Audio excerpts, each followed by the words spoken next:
नमस्कार, जय हिंद विद्यार्थियों। आप सभी का स्वागत है हमारे YouTube channel knowledge point PCM में।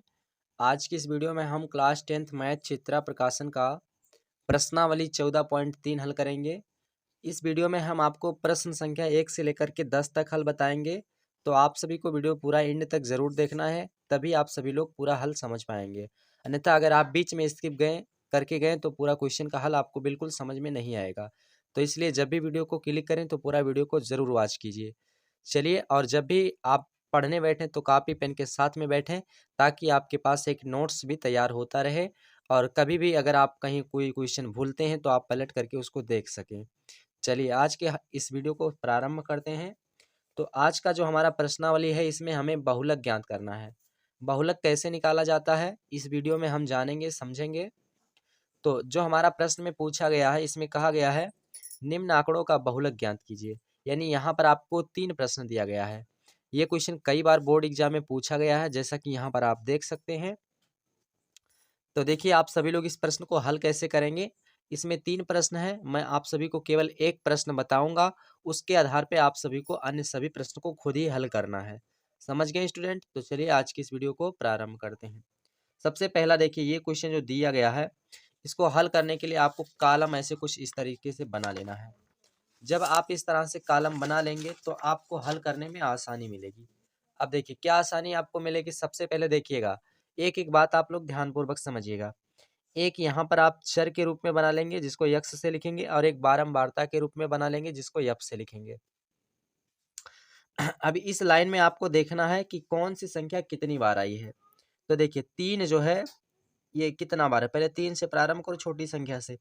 तो 1 3 यहाँ पर है, 1 हो गया, 2 हो गया, उसके बाद 3 हो गया, और इसको लेकर 4, यानी 3 संख्या हमारा 4 बार आ गया है। तो 3 है उसको हम यक्स में लिखेंगे, और कितनी बार आया है उसको हम बारंबारता में लिखेंगे। ठीक, यहाँ पर आप पूरी बात समझ रहे होंगे। अब उसके बाद दूसरी संख्या देखते हैं, 4 देखते हैं कितनी बार आया है। तो 1 4 यहाँ पर है, और उसके बाद 1 4 यहाँ पर है, और कोई 4 कहीं नहीं दिख रहा है। तो यानी 4 संख्या 2 बार आया है। तो 4 जो है हम यक्स वाले पद में लिखेंगे, और जितनी बार आया है उसको हम बारंबारता में लिखेंगे। उसके बाद अब 5 देखते हैं कितनी बार आया है। तो 5 1 5 यहाँ पर है, 1 हो गया, 2 हो गया, 3 हो गया, उसके बाद 4 हो गया, एक 5 हो गया, यानी 5 जो है 5 बार आया है। तो 1 5 आप यक्स के पद में लिखेंगे, और 1 5 जितनी बार आया है उसमें लिखेंगे, बारंबारता वाले कॉलम में लिखेंगे। उसके बाद आप 6 को देखिए, तो 6 यहाँ पर, 1 6 यहाँ पर है, और 1 6 आपका यहाँ पर है। तो 6 2 बार आया है। तो एक बार आप जो है यक्स वाले पद में लिखेंगे, और जितनी बार आया है उसको बारंबारता में लिखेंगे। यहाँ तक आप पूरी बात समझ गए होंगे। अब उसके बाद 7 को देखते हैं, तो 7 कहाँ है, एक बार एक 7 यहाँ है, और कहीं 7 दिख रहा है, एक 7 यहाँ पर है। तो 7 आपको 2 बार आया है, तो इसलिए यहाँ पर 2 लिखेंगे। अब उसके बाद 8 देखते हैं, 8 कितनी बार आया है। तो 8 सिर्फ एक ही जगह नज़र आ रहा है, तो 8 एक यहाँ लिख देंगे, और एक बार आया है तो एक बारंबारता में लिख देंगे। उसके बाद 7 के बाद अब देखते हैं 9। तो यहाँ पर 9 कहीं नज़र आ रहा है आपको, एक 9 यहाँ पर, एक 9 यहाँ पर है। तो यानी कि 9 जो है 2 बार आया है। यहाँ तक पूरी बात आप सभी लोग समझ गए होंगे। अब उसके बाद अब आगे आपको क्या करना है, यहाँ पर इसका हल बताना है। तो कैसे आप इसका हल बताएंगे, यहाँ पर देखिए, आप बारंबारता में देखेंगे सबसे बड़ी संख्या क्या है। बारंबारता में सबसे बड़ी संख्या 5 है। तो 5 के लाइन की जो संख्या हो जाएगी यही बहुलक हो जाएगा। यानी कि यहाँ पर आप लिखेंगे कि बारंबारता में सबसे बड़ी संख्या 5 है, तो उसके लाइन में जो है यानी कि यक्स वाले पद में जो संख्या आएगी वही बहुलक हो जाएगा। तो यहाँ पर आपको लिख देना है, यहाँ पर आपको लास्ट में लिख देना है। देखिए क्या लिख देंगे कि बारंबारता के पंक्ति में सबसे बड़ी संख्या 5 है, अतः इसका बहुलक 5 होगा। क्यों? क्योंकि देखिए बारंबारता के लाइन में सबसे बड़ी संख्या 5 है, और 5 की लाइन में जो है सब आगे संख्या क्या आ रही है, एक्स वाले पद में 5 आ रहा है, तो यही संख्या बहुलक हो जाता है। तो यहाँ पर आपको यही आंसर लिख देना है। अच्छा, शायद एक क्वेश्चन आप पूरी तरह से समझ गए हैं तो ठीक बात है, नहीं समझ पाए तो मैं आपको दूसरा क्वेश्चन का हल बताऊंगा। आप चलिए दूसरे क्वेश्चन का हल मैं आप सभी को बता देता हूं। तो फिर से मैं यहाँ पर कॉलम बना लेता हूं। तो अब हम लोग तीसरा प्रश्न हल करेंगे। तीसरा प्रश्न देखिए क्या है। चलिए अब हम इसको हल कर लेते हैं। दूसरा आसान है, इसको आप हल कर लीजिएगा, तो तीसरा समझिएगा। तो यहाँ पर मैंने तीसरे के लिए कॉलम बना लिया है। देखिए, एक चर चर लिख करके मान लेंगे एक्स, और एक बारंबारता लिख करके मान लेंगे यफ। अब देखिए बारंबारता में जो संख्या जितनी बार आएगा वो उसको लिखना होगा। तो देखिए सबसे पहले यहाँ पर जो छोटी संख्या है उसको उठाइए, तो इसमें छोटी संख्या केवल 10 दिख रहा है। अब देखिए 10 कितनी बार आया है, तो एक 10 यहाँ पर है, एक हो गया, और एक यहाँ पर है, 2 हो गया। यानी 10 आपका देखिए संख्या 10 जो है ये 2 बार आया है, तो जो दो बार आया उसको बारंबारता में लिखेंगे। अब उसके बाद 11 देखिए, तो 11 एक बार यहाँ पर है और कहीं दिख रहा है, कहीं नहीं दिख रहा है, तो यानी 11 संख्या एक बार है, तो एक 11 यहाँ लिखेंगे और जितनी बार आया है उसको बारंबारता में लिखेंगे। उसके बाद 11 के बाद 12 देखिए, तो 12 12 कहाँ पर, एक यहाँ है, 2 हो गया, उसके बाद एक 3 हो गया, एक 4 हो गया, 4 बार आया है। तो यहाँ पर 12 जो है, संख्या 12 जो है 4 बार आया है। संख्या 12 जो आपका ये 4 बार आया है, तो बारंबारता में इसको लिखेंगे। अब उसके बाद संख्या 14 देखिए कितनी बार आया है, 14, तो यहाँ पर एक 14 यहाँ पर है, एक हो गया, उसके बाद और कहाँ पर है, और कहीं पर नहीं है, तो यानी 14 भी आपका एक बार आया है, तो यहाँ पर 14 लिखेंगे और कितनी बार आया है उसको इसमें लिखेंगे। अब उसके बाद 14 के बाद देख लीजिए 18, 14 के बाद 18 देखिए, तो 18 कितनी बार आया है, सिर्फ एक बार यहाँ पर है, तो 18 एक बार है, तो यहाँ पर आप लिख दीजिए 18, और कितनी बार आया है यहाँ पर लिख दीजिए। क्लियर। अब उसके बाद संख्या देखिए 20, 20 कितनी बार है, तो एक संख्या 20 यहाँ पर है, और 20 भी हमारे हिसाब से कई बार है, तो 20 भी एक बार है, तो यहाँ पर 20 लिखेंगे और यहाँ पर एक लिखेंगे। उसके बाद 23 देख लीजिए, तो 23 कहाँ कहाँ पर, एक 23 आपका यहाँ है, एक यहाँ है, और एक यहाँ है, यानी 23 3 बार आया है, तो यहाँ पर 23 लिखेंगे, और यहाँ पर आप जो है कितनी बार आया है, 3 बार आया है, तो इतना आप लिख देंगे। क्लियर। एक बार मिला लीजिए देखिए 10 2 बार है, और उसके बाद 11 एक बार है, 12 4 बार है, 14 एक बार आया है, 18 एक बार आया है, 20 एक बार आया है, और 23 3 बार आया है। अब देखिए बारंबारता में सबसे बड़ी संख्या क्या है आपका, तो बारंबारता में सबसे बड़ी संख्या 4 है, तो यहाँ पर 4 की लाइन में देखेंगे कौन सी संख्या है, तो 12 आ रहा है, तो यानी बहुलक 12 हो जाएगा। तो यहाँ पर आप लिखेंगे, क्या लिखेंगे, यही भाषा जो यहाँ पर आप लिखे हैं वही बात यहाँ पर भी आप लिख देंगे। यही जो भाषा ऊपर लिखा था मैंने यहाँ पर भी वही चीज़ लिख दिया है। तो अब आप अगर इस हल का स्क्रीनशॉट लेना चाहते हो तो स्क्रीनशॉट ले सकते हो। अब हम लोग बढ़ते हैं अगले प्रश्न पे। तो आइए अब हम लोग देखते हैं प्रश्न संख्या दूसरा हमारा क्या है। तो ये रहा प्रश्न संख्या आप सभी का दूसरा। देखिए इस प्रश्न में कहा गया है 200 व्यक्तियों के एक समूह द्वारा पहनी जाने वाली शर्टों का आकार जो एक स्टोर से खरीदते हैं निम्न प्रकार से है। यानी शर्ट के आकार इस प्रकार दर्शाए गए हैं यक्स वाले पद में, और व्यक्तियों की संख्या जो है इस तरह से बारंबारता की कॉलम में दर्शाया गया है। अब आपको कहा है लोगों द्वारा पहनी जाने वाली शर्ट के आकारों का बहुलक ज्ञात कीजिए। तो सेम जैसा कि आपने पहले प्रश्न को हल किया है, सेम उसी तरह से दूसरा प्रश्न भी हल करेंगे। सबसे पहले आपको देखना है कि इसमें बारंबारता वाले पद में सबसे बड़ी संख्या क्या है। इस बारंबारता के पंक्ति में सबसे बड़ी संख्या क्या दिख रहा है आपको, तो सबसे बड़ी संख्या आपको 41 दिख रहा होगा। अब 41 के लाइन में ऊपर जाकर देखिए शर्ट के आकार वाले में कौन सी संख्या मिल रही है, 39 मिल रहा है। तो यहाँ पर बहुलक आपका क्या हो जाएगा, 1 मिनट सॉरी, 41 वाली लाइन में 40 मिल रहा है, तो यहाँ पर बहुलक आपका क्या हो जाएगा, तो 40 आंसर हो जाएगा। तो यही इस प्रश्न का आंसर हो जाएगा। अब आप यहाँ पर क्या लिखेंगे, यही लिख दीजिएगा। यहाँ पर आपको यही लिख देना है, क्या लिख देना है, दिए गए बारंबारता में अधिकतम संख्या 41 है।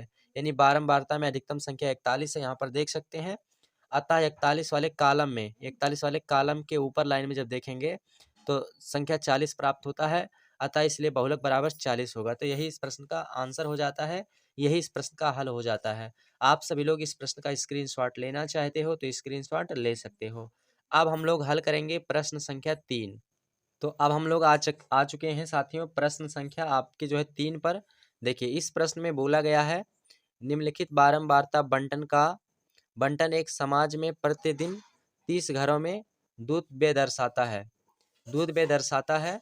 तो कह रहा है उपयुक्त आंकड़ों से बहुलक ज्ञात कीजिए। यानी आपको बहुलक का मान बताना है, तो इसके लिए आपको फार्मूला यूज करना होगा। जब आपको इस तरह से वर्ग अंतराल में मान दिया हुआ मिलेगा तो आपको यहाँ पर फार्मूला यूज करना होगा।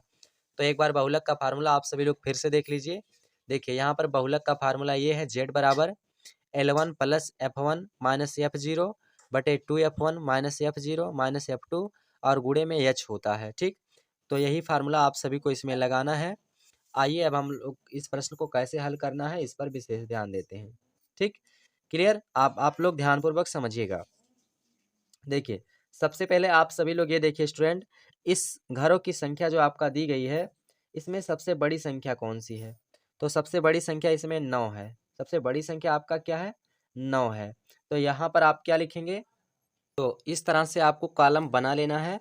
अब कॉलम बनाने के बाद आपको करना क्या है, देखिए इन संख्याओं को इसी कॉलम में लिखना है। देखिए पहले आपका 0 से 3 है, 0 से 30 है, उसको लिख लेंगे और उसके बाद उसकी लाइन में घरों की संख्या में कितना है, 6 है, तो यहाँ पर 6 लिख देंगे। ठीक, उसके बाद 30 से 60 है, तो 30 से 60 आपको लिख देना है और उसकी लाइन में संख्या कितना है, 6 है।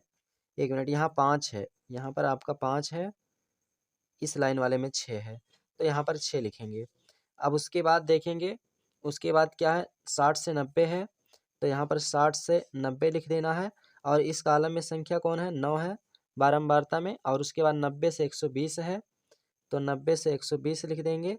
उसके बाद इस कॉलम में संख्या को कितना है, 6 है। उसके बाद 120 से 150 लिख देंगे, 150 लिख देंगे। उसके बाद इस कॉलम में संख्या कितना है, तो इस कॉलम में संख्या आपका 4 है। क्लियर, यहाँ तक आप सभी लोग पूरी बात समझ गए होंगे। अब उसके बाद यहाँ पर इसको हल करने के लिए आपको सबसे देखना है कि सबसे बड़ी संख्या इस कॉलम में क्या है। बारंबारता में सबसे बड़ी संख्या 9 है, तो यहाँ पर आपको लिखना है बारंबारता में सबसे बड़ी संख्या, बारंबारता में सबसे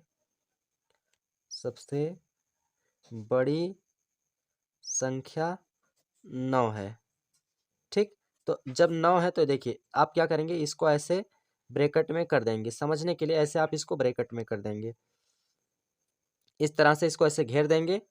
अब उसके बाद क्या करना है, आप सभी को ध्यान से समझना है। देखिएगा, देखिए इस वैल्यू को आपको क्या मानना है, ये 9 जो है, देखिए ये आपका F1 का मान हो जाएगा, ये आपका F1 का मान हो जाएगा। और उसके बाद ये वैल्यू जो है L1 का मान हो जाएगा और ये वैल्यू L2 का मान हो जाएगा। इसी तरह से आपको मान के हल करना है। देखिए मैं बहुत ईजी आपको बता रहा हूँ, अगर आप इस विधि को एक बार समझ गए ना तो आप 100%, ये बहुत आसान तरीका है, इसी से आप सवाल लगाएंगे। और उसके बाद देखेंगे कि यहाँ पर जो बारंबारता में वर्ग अंतराल है, बारंबारता के कॉलम में जो वर्ग अंतराल का मान है, वर्ग अंतराल का मान है, ये कितना है, तो 60 से 90 है। अब 60 से 90 है तो ये L1 है, ये L2 है। इसी तरह आप यहाँ पर नहीं दर्शाएंगे तब भी कोई दिक्कत नहीं है, लेकिन जब आप यहाँ लिखेंगे तो इस तरह से दर्शा लीजिएगा। अब उसी कॉलम में संख्या लेना है जिसमें सबसे बड़ी संख्या मिली है, उसी का लाइन में। अब यहाँ पर देखो, इसमें जो है एच का मान कहाँ से लेकर आएंगे, तो एच का मान जो है आप, यानी कि एच किसे कहा जाता है ये भी जान लीजिए। एच को वर्ग का विस्तार, बहुलक वर्ग का विस्तार कहा जाता है। यानी कि यहाँ पर आप लिखेंगे वर्ग विस्तार, बहुलक वर्ग विस्तार, बहुलक वर्ग विस्तार, यानी जिसको एच से लिखा जाता है। अच्छा, ये मान कैसे निकालेंगे, तो इसमें देखो आप कितने का अंतर है, 60 30 90, यानी कि कितने का अंतर है ये बताओ, 30 का अंतर है ना, इसमें 30 का अंतर है, तो यहाँ पर एच का मान जो हो जाएगा वो 30 हो जाएगा। क्लियर, फाइनली आप सभी लोग इतनी बातें समझ गए होंगे। अब उसके बाद जो है देखिए, यहाँ पर आपको अभी F0 का मान निकालना है और F2 का मान निकालना है। अब उसके बाद यहाँ पर एच का मान निकालने के बाद आपको यहाँ पर F2 और F0 का मान निकालना होगा। F1 का मान तो पता होगा, उसी के लाइन में जो अधिकतम होता है उसी को मान लेते हैं। अब F0 आप कौन सी संख्या मानेंगे, तो F0 आपको देखिए ध्यानपूर्वक समझेंगे, नीचे वाला संख्या मानना है। तो एक मिनट, यहाँ पर आप क्या करेंगे, ऊपर वाली संख्या को F0 मानेंगे और नीचे वाली देखिए बीच वाला F1 हो गया, ऊपर वाला F0 रहेगा और ये नीचे वाला F2 हो जाएगा। पूरा मान आप सभी को यहाँ पर पता हो गया। देखिए पूरा मान आपका डिनोट हो गया है। अब आपको क्या करना है, इस मान को पूरा, ये जो फार्मूला है बहुलक का, इसमें ला करके इसमें आप सभी को मान रख देना है। तो बहुलक Z बराबर क्या होता है, देखिए L1 plus F1 minus F0 बटे में 2F1 minus F0 minus F2 गुणे H होता है। मैं इस फार्मूले को यहाँ पर लिख लेता हूँ, बहुलक Z बराबर L1 plus F1 minus F0 बटे आपका फार्मूला क्या लिखा है, 2F1 minus F0 minus F2 गुणे H। अब इसमें मान आप सभी को ला करके पुट करना है, उसके बाद इसको कैलकुलेट करना है। चलिए, तो Z बराबर L1 का मान देखिए कितना है, 60 है, 60 प्लस उसके बाद F1 का मान कितना है, F1 का मान देखेंगे 9 है, तो 9 माइनस उसके बाद F0 का मान कितना है फार्मूले में, उसके बाद F0 है, तो F0 का मान कितना है 6 है, यहाँ पर 6 लिखेंगे। उसके बाद बटे में 2 गुणे F1 का मान कितना है, F1 का मान 9 है, यहाँ पर 9 लिखेंगे, माइनस F0 का मान कितना है, F0 का मान 6 है, फिर माइनस लगाएंगे, F2 का मान कितना है, वो भी 6 ही है। उसके बाद गुणे में H का मान कितना है 30 है, तो 30 रख देंगे। अब आप क्या करेंगे, इसको कैलकुलेट करके गुणा करेंगे, देखेंगे कितना आंसर आता है। तो Z बराबर 60 प्लस 9 में से 6 घटाएंगे तो 3 आ जाएगा। उसके बाद बटे में ये 9 दूना 18 हो जाएगा, माइनस का 6 माइनस 6 माइनस 6 माइनस का 12 हो जाएगा, गुणे में 30 है तो 30 कर दीजिएगा।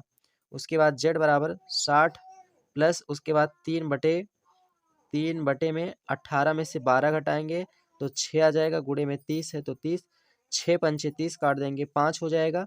तो Z बराबर 60, उसके बाद प्लस 5 का गुणा 3 में करेंगे 15 हो जाएगा। उसके बाद Z बराबर 60 और 15 को जोड़ लीजिए तो 60 और 10 70, 5 75, तो यानी इसका आंसर यही 75 हो जाता है। यही इसका करेक्ट आंसर हो जाएगा। क्लियर, आप सभी लोग बहुलक निकालना समझ गए होंगे, फार्मूले पे कैसे बहुलक हल करके निकाला जाता है। तो मैं आशा करता हूं कि आप सभी लोग को बहुलक निकालने में अब ज़रा से भी प्रॉब्लम नहीं हो सकता है, कैसे कैसे निकाला गया है। तो अब आप क्या करेंगे, एक बार इस प्रश्न का ज़रूर स्क्रीनशॉट ले लीजिए कि इस प्रश्न को कैसे हल करना है। आप सभी को इस तरह से कॉलम बना करके और इस तरह से इन प्रश्नों को मान को डिनोट करके ऐसे आपको हल करना होगा। चलिए अब हम लोग चलते हैं प्रश्न संख्या 4 पे। ये रहा साथियों हमारा प्रश्न संख्या 4, देखिएगा। अब हम लोग इस प्रश्न को भी हल करेंगे, देखेंगे किस तरह से इसको हल करना है। देखिए, वर्ग अंतराल वाले संख्या को इसमें लिखेंगे, बारंबारता वाले की संख्या को इसमें लिखेंगे। तो वर्ग अंतराल वाले में हमारा 10 से 20 है, 10 से 20 लिखेंगे। और उसके बाद बारंबारता में 14 है, 14 को लिखेंगे।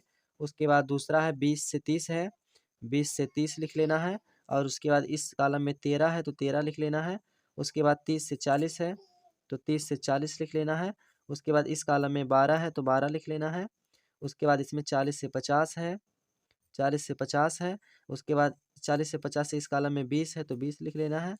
उसके बाद इसमें 50 से 60 है, 50 से 60 है। और उसके बाद 50 से 60 के बाद इस कॉलम में 11 है, 11 लिख लेना है। उसके बाद इसमें 60 से 70 है, तो यहाँ पर आपको 60 से 70 लिख लेना है। और उसके बाद यहाँ पर 15 है तो बारंबारता में 15 लिख देना है। अब उसके बाद यहाँ पर आपको करना क्या है, देखेंगे बारंबारता में सबसे बड़ी संख्या कौन सी है। तो बारंबारता में सबसे बड़ी संख्या 20 है, तो इसको क्या कर देंगे, ऐसे आप सभी लोग इसको ब्रैकेट में कर दीजिए ताकि समझने में बहुत आसानी हो। ठीक, इस तरह से ब्रैकेट में कर देंगे, इस तरह से ब्रैकेट में कर देंगे। और इसको F1 मान लेना है, ऊपर F0 मान लेना है और नीचे F2 मान लेना है। ठीक, क्लियर, इतना बात आप सभी लोग समझ गए होंगे। अब उसके बाद बारंबारता के कॉलम में अधिकतम संख्या 20 है, तो 20 के वर्ग अंतराल में वर्ग अंतराल का मान कितना है। तो यहाँ पर वर्ग अंतराल कितना है साथियों, आप लोग बताएंगे वर्ग अंतराल का मान कितना है। वर्ग अंतराल का मान, वर्ग अंतराल का मान कितना है, 40 से 50 है, तो 40 से 50 लिख देना है। और उसके बाद L1 मान लेंगे, इसको L2 मान लीजिएगा। और उसके बाद इसमें H का मान भी निकालना है, तो H का मान इन दोनों में कितने का अंतर है, तो 40 से 50 यानी 10 का अंतर है, तो ये H का मान हो जाएगा। इसी तरह से आपको मान को डिनोट कर लेना है। अब उसके बाद बहुलक का फार्मूला लगा देना है आप सभी लोग को।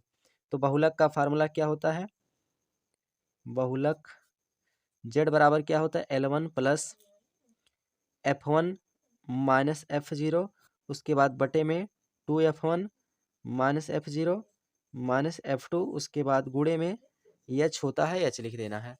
अब इस मान को इस फार्मूले में ला करके पुटअप कर देना है। तो Z बराबर L1 का मान 40 है, 40, उसके बाद प्लस F1 का मान कितना है, तो देखेंगे 20 है, तो यहाँ पर 20 रख देंगे। उसके बाद माइनस F0 का मान कितना है, F0 का मान 12 है, 12 रख देंगे। उसके बाद बटे में 2 गुणे F1 का मान कितना है, F1 का मान 20 है तो 20 रखेंगे। उसके बाद माइनस F0 का मान कितना है, 12 है, तो 12 रखेंगे। माइनस F2 का मान कितना है, F2 का मान 11 है तो 11 लिखेंगे। उसके बाद गुणे में H का मान कितना है, H का मान 10 है तो 10 लिख देंगे।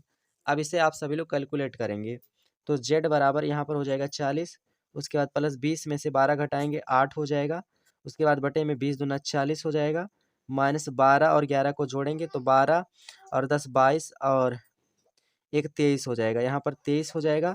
उसके बाद गुणे में 10 है तो 10 कर लीजिएगा। अब इसको कैलकुलेट करीजिए तो z बराबर 8/40 में से 23 को घटा दीजिएगा तो यहाँ पर 17 आ जाएगा आप सभी का। यहाँ पर 17 आ जाएगा। उसके बाद गुणे में 10 है तो 10 कर दीजिए। उसके बाद z बराबर 40, 8 का गुणा 10 में करेंगे 8 2 80। उसके बाद बटे में 17 है तो 17 कर दीजिए। उसके बाद z बराबर 40 प्लस 80 में 17 से भाग करेंगे तो आपका वैल्यू जो आएगा वो 4.7 आएगा। 4.7 आ जाएगा। उसके बाद z बराबर 7 और 4.7 और 40 को जोड़ेंगे तो ये 44.7 हो जाएगा। यही फाइनली इस प्रश्न का आंसर हो जाता है। यही इस प्रश्न का हल हो जाता है। क्लियर? आप सभी लोग पूरी प्रश्न का हल समझ गए होंगे। अगर आप सभी लोग इसका स्क्रीनशॉट लेना चाहते हो तो आप सभी लोग इस प्रश्न के हल का स्क्रीनशॉट ले सकते हो। अब हम लोग प्रश्न संख्या हल करेंगे 5। तो चलिए अब हम लोग चलते हैं प्रश्न संख्या 5 पे। क्लियर? आप सभी लोग इसका हल समझ गए होंगे। तो अब हम लोग हल करेंगे प्रश्न संख्या 5। देखिए इस प्रश्न में क्या कहा गया है। इसमें कहा गया है किसी गांव में कृषि योग्य भूमि स्वामियों की बारंबारता बंटन सारणी नीचे दी गई है। इस गांव का बहुलक भूमि स्वामित्व ज्ञात कीजिए। यानी कुल मिलाकर आपको बहुलक ही ज्ञात करना है। तो इसको भी क्या करना है, इसी तरह से लिख लेना है। यहाँ पर भूमि का क्षेत्रफल हेक्टेयर में 1 से 3 है। 1 से 3, 1 मिनट 30 नहीं है 3 है। इस कॉलम में 20 दिया गया है। उसके बाद 3 से 5 है, 3 से 5 और उसके बाद इस कॉलम में 45 दिया गया है। उसके बाद 5 से 7 है, 5 से 7 लिख लेना है। उसके बाद इस कॉलम में आपका 80 दिया गया है। उसके बाद 7 से 9 है, 7 से 9 लिख लीजिए। उसके बाद इस कॉलम में 55 दिया गया है, 55 लिख लेंगे। उसके बाद इस कॉलम में 9 से 11 है, 9 से 11 है। उसके बाद यहाँ पर आपका 40 दिया गया है। उसके बाद इस कॉलम में 11 से 13 है, 11 से 13 है और यहाँ पर इस कॉलम में आपका 12 दिया गया है। अब यहाँ पर देखना है कि बारंबारता के कॉलम में सबसे बड़ी संख्या कौन है। तो बारंबारता के कॉलम में सबसे बड़ी संख्या 80 है आपका। यहाँ पर 80 है, सबसे बड़ी संख्या आपका 80 है। तो इसको आपको F1 मान लेना है, उसके ऊपर F0 मान लेना है, नीचे F2 मान लेना है। और उसके बाद यहाँ पर वर्ग अंतराल जो है इस कॉलम में कौन है, तो 5 से 7 है। तो यहाँ पर लिख लेंगे वर्ग अंतराल। वर्ग अंतराल कितना है उस कॉलम में, 80 वाले कॉलम में कितना है, 5 से 7 है। तो 5 से 7 और उसके बाद अब इसको L1 और इसको L2। अब यहाँ पर H कौन हो जाएगा, इसमें कितने का अंतर है, 5 2 7 यानी 2 का अंतर है। तो H का मान 2 हो जाएगा। क्लियर? यहाँ तक आप सभी लोग पूरी बात समझ गए होंगे। अब आप सभी को क्या करना है, फार्मूला लगा देना है बहुलक का। तो बहुलक का फार्मूला Z बराबर क्या होता है, बहुलक Z बराबर क्या होता है, L1 प्लस उसके बाद क्या होता है F1 माइनस F0। उसके बाद बटे में 2F1 minus F0 minus F2। उसके बाद गुणे में H होता है। अब इस फार्मूले में मान को ला करके रखना है।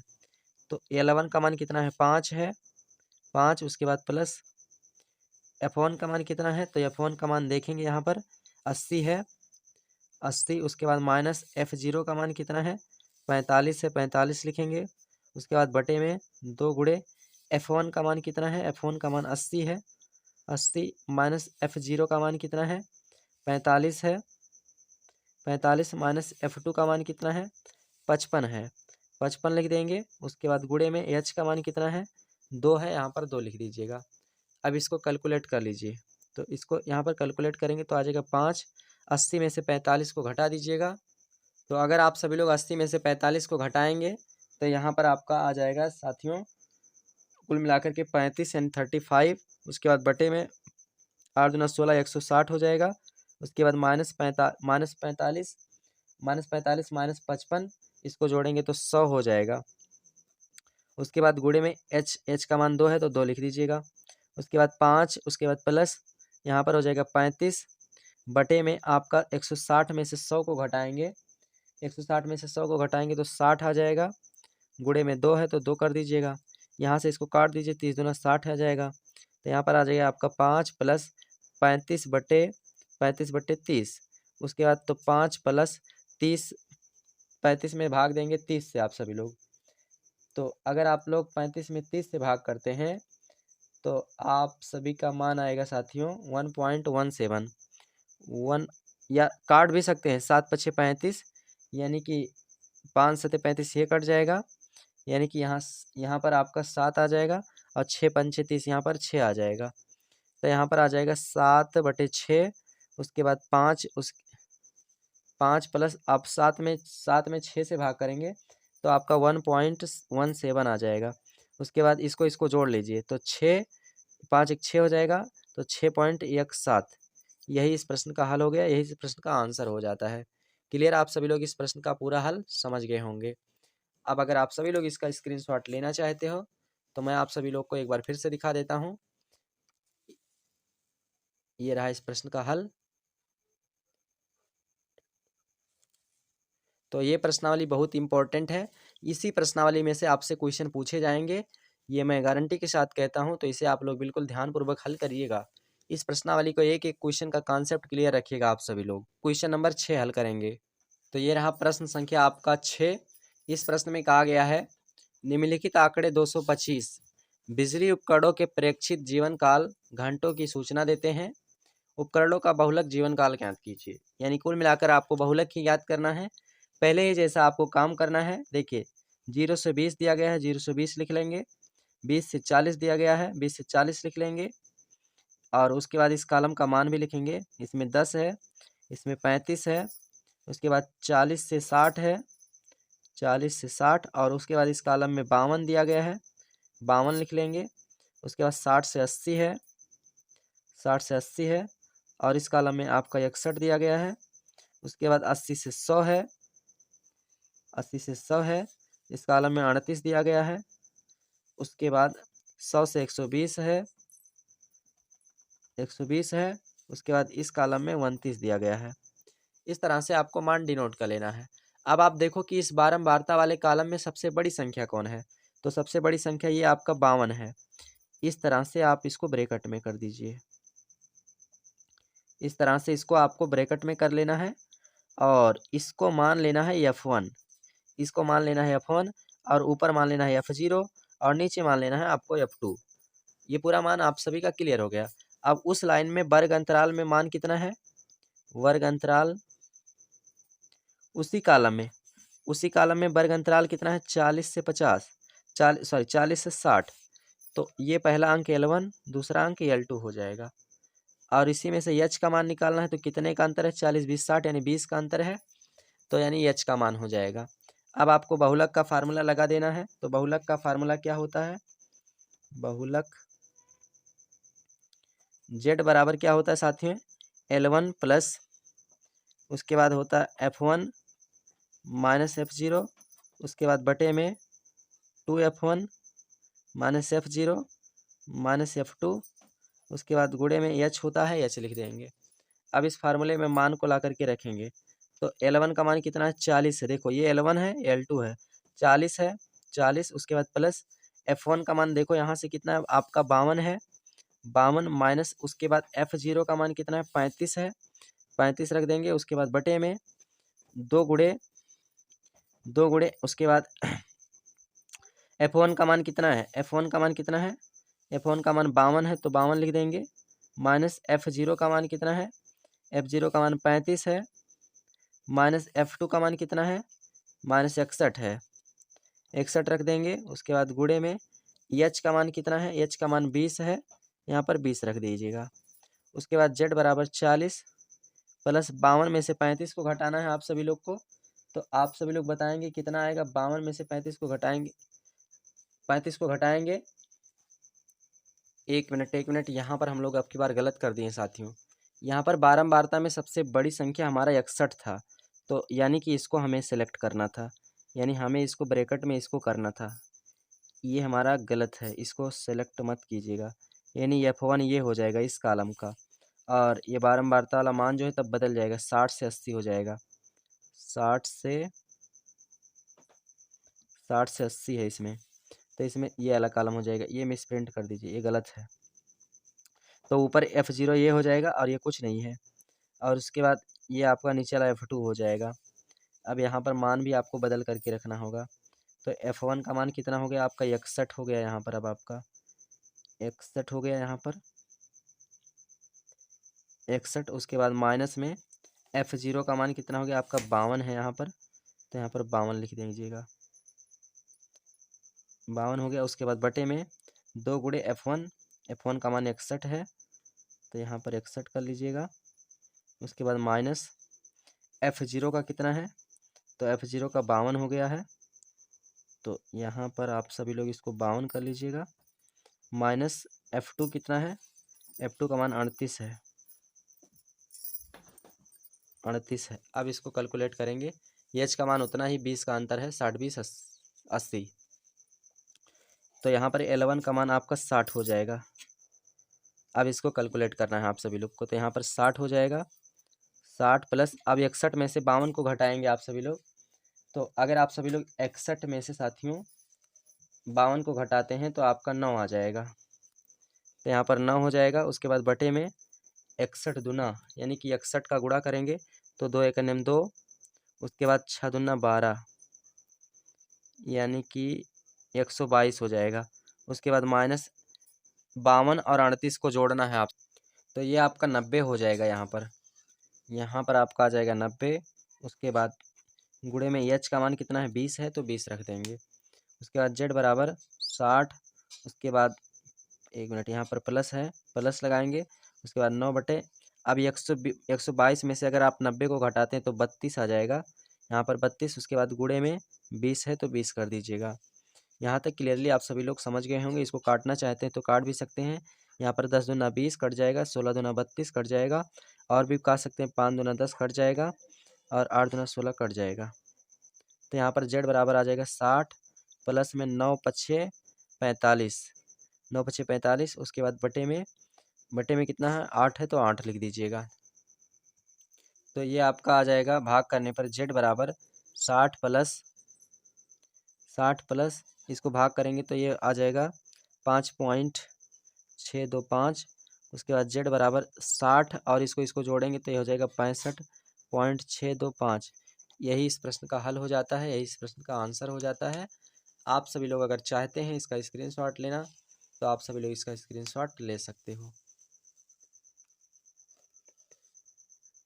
अब हम लोग हल करेंगे इस प्रश्नावली का प्रश्न संख्या जो है 7वां। आइए अब हम लोग प्रश्न संख्या 7 को देखते हैं। ये रहा प्रश्न संख्या 7। इसमें क्या पूछा गया है, तो कहा गया 70 पैकेटों में काफ़ी भार निम्नलिखित सारणी में दर्शाया गया है, बहुलक भार ज्ञात कीजिए। यानी कुल मिलाकर आपको बहुलक ही निकालना है, तो आपको इसमें कुछ सोचा विचारी नहीं करना है, सिंपली हल लेना है। तो पहले की जैसा ही आपको कॉलम बनाना है, इस तरह से कॉलम बना लेना है। अब इसमें देखिए संख्याएं तो लिखी गई हैं, मैंने गलती किया इसमें कॉलम बना करके, तो ऐसा करता हूँ। अब यहाँ पर मैंने नोट तो कर दिया ही है, अब क्या करें, इसको दोबारा मैं नोट तो नहीं करूँगा, लेकिन डायरेक्ट यहाँ से मान डिनोट कर देता हूँ। देखिए इसमें इस बारंबारता में यानी कि ये F की वैल्यू है, इसमें सबसे अधिकतम संख्या क्या है, इसमें सबसे अधिकतम संख्या 26 है। तो यहाँ पर आप इसको ब्रैकेट में कर देंगे, इस तरह से इसको ब्रैकेट में कर दीजिएगा, तो ये आपका F1 का मान हो जाएगा, और उसके बाद ये F0 का मान हो जाएगा, और नीचे आपका F2 का मान हो जाएगा। ठीक, अब उसके बाद इस वर्ग अंतराल का मान क्या है F1 वाले में, यहाँ पर वर्ग अंतराल का मान यहाँ पर लिख लीजिएगा। वर्ग अंतराल कितना है उस कॉलम में जिसमें आप अधिकतम संख्या चुने हैं, 201 से 202 है तक है, तो ये L1 हो जाएगा, ये L2 हो जाएगा। क्लियर, समझ गए हैं आप सभी लोग। अब उसके बाद इसमें H का मान सिलेक्ट करना है। इसमें H का मान कितना है, तो देखो आप सभी लोग, इसमें कितने का अंतर है, 201 से 202, यानी कितने का अंतर है आप सभी लोग बताएंगे इसमें। तो 201 से 202 यानी कि इसमें 1 का अंतर है, तो यहाँ से 1 निकाल लीजिएगा, यहाँ से 1 आपका निकल गया। अब उसके बाद बहुलक का फार्मूला लगा दीजिएगा। तो बहुलक का फार्मूला क्या होता है आप सभी लोग बताएंगे। बहुलक Z बराबर क्या होता है, L1 प्लस में क्या होता है F1 माइनस F0, उसके बाद बटे में 2F1 माइनस में F0 माइनस F1 होता है, उसके बाद गुणे में H होता है, तो H लिख दीजिएगा। अब इसमें मान को ला करके रखना है, तो z बराबर L1 का मान कितना है 201, 201। उसके बाद प्लस में F1 का मान कितना है, F1 का मान 26 है, तो यहाँ पर 26 लिख दीजिएगा। उसके बाद माइनस F0 का मान कितना है, तो F0 का मान 12 है, यहाँ पर 12 रख दीजिएगा। उसके बाद बटे में 2 गुणे F1 का मान कितना है 26 है, 26 ही लिखेंगे यहाँ पर आप लोग। माइनस में F0 का मान कितना है, F0 का मान 12 है, तो 12 लिख दीजिएगा। माइनस उसके बाद F1 का मान कितना है, F1 का मान F1 एक मिनट, यहाँ पर F2 होता है फार्मूले में, F2 होता है, तो F2 का मान कितना है, F2 का मान 20 है, तो यहाँ पर 20 लिख देंगे। उसके बाद गुणे में H का मान कितना है, H का मान 1 है, तो यहाँ पर 1 लिख दीजिए। 1 का गुणा होगा तो कोई फर्क नहीं पड़ेगा, तो Z बराबर 201। उसके बाद प्लस में 26 में से 12 घटाएंगे आप सभी लोग, तो यहाँ पर 14 आ जाएगा। उसके बाद बटे में 26 दुना कितना होता है, 26 दुना 52 होता है, तो 26 दुना 52 होता है, तो यहाँ पर आप 52 लिख लीजिएगा, 52। उसके बाद माइनस 12 और 20, 12 और 20 को जोड़ेंगे तो ये हो जाएगा 32। उसके बाद x से गुणा होगा तो कोई फर्क नहीं पड़ेगा, उतना ही रहेगा। z बराबर 201 प्लस में 14 बटे 52 में से 32 को घटा दीजिए। 52 में से अगर आप 32 को घटा देते हैं तो आपकी वैल्यू आ जाएगी साथियों 20, यहाँ पर 20 हो जाएगा। तो z बराबर 201, उसके बाद प्लस में 14 में 20 से भाग करेंगे, तो 14 में 20 से भाग करेंगे तो 0.7 आ जाएगा। उसके बाद z बराबर 201 और 0.7 को अगर आप जोड़ेंगे तो ये हो जाएगा 201.7। यही इस प्रश्न का फाइनली हल हो गया, यही इस प्रश्न का आंसर हो गया। तो आज की इस वीडियो में हमने आपको प्रश्नावली 14.3 का प्रश्न संख्या 1 से लेकर 7 तक हल बताया। तो आप सभी लोग को अगर वीडियो अच्छी लगी तो वीडियो को लाइक कीजिएगा और अपने दोस्तों में वीडियो को ज़रूर शेयर कीजिए। अपने क्लास फेलो को, अपने सहपाठियों को ज़रूर हमारे चैनल के बारे में बताएं, ताकि साथियों आपका सभी लोग का फ़ायदा हो सके। आप लोग कोचिंग में पैसा देते हैं, तो आप सभी लोग का पैसा कोचिंग में वेस्ट ना हो। आप लोग घर पे स्टडी करें और मेहनत से पढ़ाई करें। तो आज की इस वीडियो में इतना ही, फिर मिलते हैं नेक्स्ट वीडियो में। तब तक के लिए जय हिंद, जय भारत साथियों।